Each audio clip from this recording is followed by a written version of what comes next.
Bab 3. Sejarah Gelap Sekarsari. Gelapnya malam menutupi wajah-wajah kota kecil di sekitar tanah pemakan melati, namun kegelapan yang sesungguhnya tidak berasal dari langit, melainkan dari hati seseorang, Sekarsari. Wajahnya kini cantik, anggun, namun tatapannya menyimpan dingin yang menusuk. Di balik senyumnya tersimpan dendam yang telah ia pelihara sejak kecil, dendam yang kini menjadi kekuatan yang menggerakkan setiap langkahnya. Sekarsari bukanlah anak yang beruntung. Ia lahir dalam keluarga miskin, tinggal di rumah rayot yang hampir rubuh. Ayahnya lemah dan sering sakit. Ibunya berjuang menahan hidup dengan pekerjaannya yang tak seberapa. Di sekolah, anak-anak lain selalu mengejeknya. Nama keluarganya menjadi bahan olok-olok. Wajahnya yang kurus dan kusam sering dijadikan sasaran ejekan, dan tubuhnya yang lemah tak mampu melawan. Setiap tawa yang menertawakan nasibnya menancap seperti duri di hati kecilnya. Ketika orang tuanya meninggal satu demi satu, akibat stres dan penyakit yang tak tertolong, dunia Sekarsari runtuh. Di saat yang sama, kemarahan dan kebencian mulai tumbuh.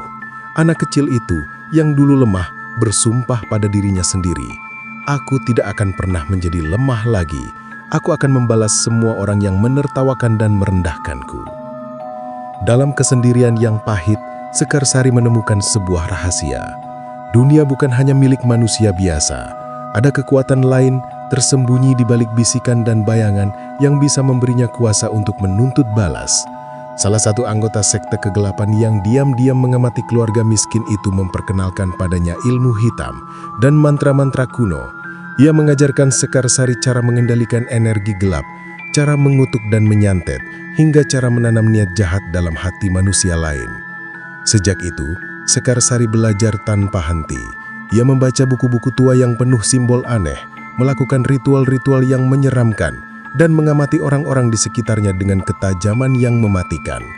Setiap ejekan, setiap hinaan, ia catat dalam hati seperti catatan yang akan dibuka ketika waktunya tiba. Ketika Mahesa, adik Raden Wiryawan datang ke hidupnya, Sekarsari melihat peluang. Mahesa lemah, mudah dipengaruhi, dan memiliki akses ke keluarga kaya yang selalu ia dendamkan. Ia memanipulasi Mahesa, menggunakan mantra dan gendam, hingga Mahesa menjadi alatnya yang patuh. Semua rencana yang ia susun sejak kecil kini mulai menemukan bentuknya. Penguasaan kekayaan dan kekuasaan keluarga Srikandi.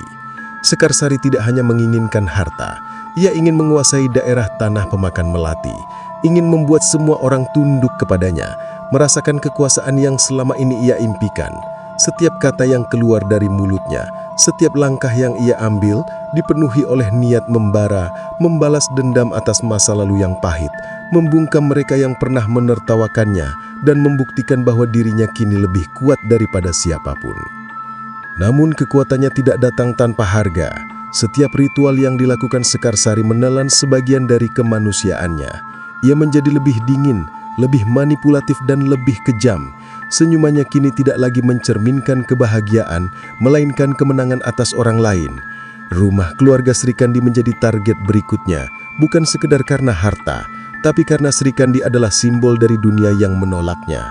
Anak yang dicintai, keluarga yang harmonis, dan kekuatan yang bersinar terang, sesuatu yang selalu ia inginkan namun tidak pernah ia miliki.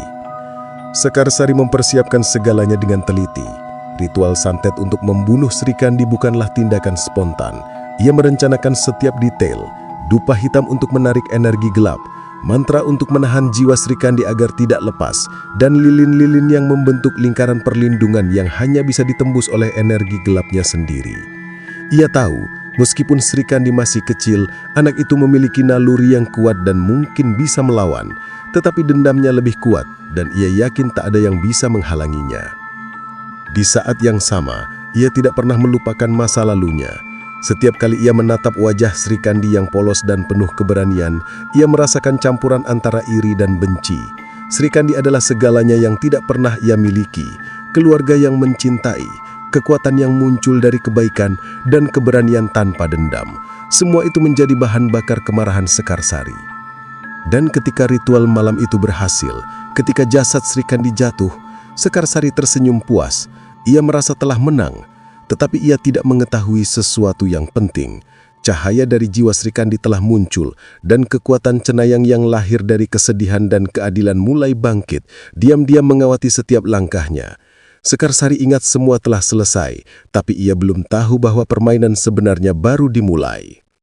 Sekarsari Now kini berkuasa. Rumah keluarga Sri Kandi menjadi wilayahnya, dan seluruh tanah pemakan melati mulai merasakan kekuasaannya.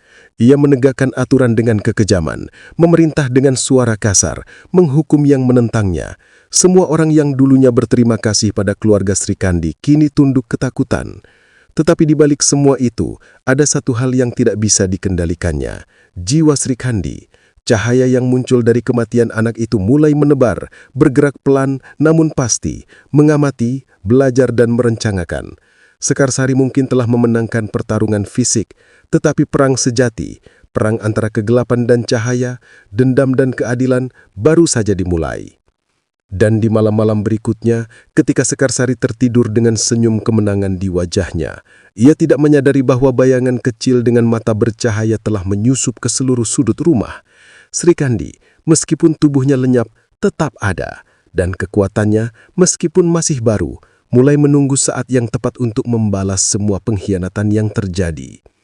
Sekarsari telah menyiapkan dunia yang ia inginkan, tapi Sri Kandi, yang kini menjadi cenayang, juga menyiapkan dunia yang berbeda.